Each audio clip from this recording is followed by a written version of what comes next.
Here's what's coming across the signal right at this moment. You've all heard NATO has made a formal pledge. Up to 10 years of financial support for Ukraine's war effort against Russia. That's nothing new, right? But hold on for a second. The announcement came in front of key European leaders. Friedrich Merz of Germany, UK's new PM Keir Starmer, French President Emmanuel Macron, Poland's Donald Tusk, and of course, Giorgio Meloni from Italy. NATO Secretary General Mark Rutte delivered the message personally to President Zelensky. Probably saw that. His words were cautious. He said they hope the war doesn't last that long, but the pledge is clear. If needed, NATO will keep the money flowing for a full decade. You believe it? Now, what's the real signal here? European taxpayers are being positioned to fund a long-term military conflict regardless of how long it lasts or how public sentiment shifts. Sounds negative, right?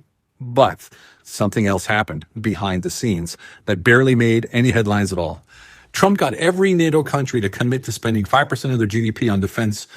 Every country except for Spain, that is. Most media focus on the headline, Trump strong arms NATO.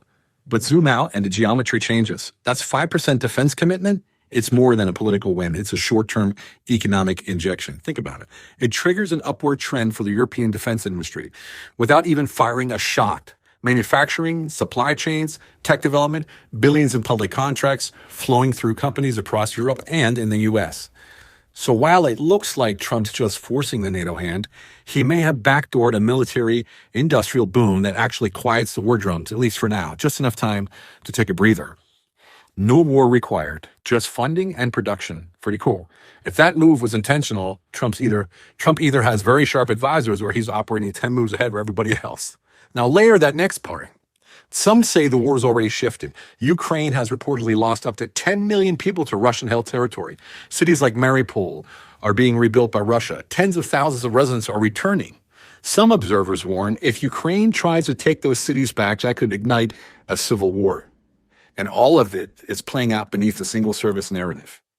That's why we track the patterns, because the real moves, they don't announce themselves. They unfold silently, systematically, through budgets, treaties, and true placements.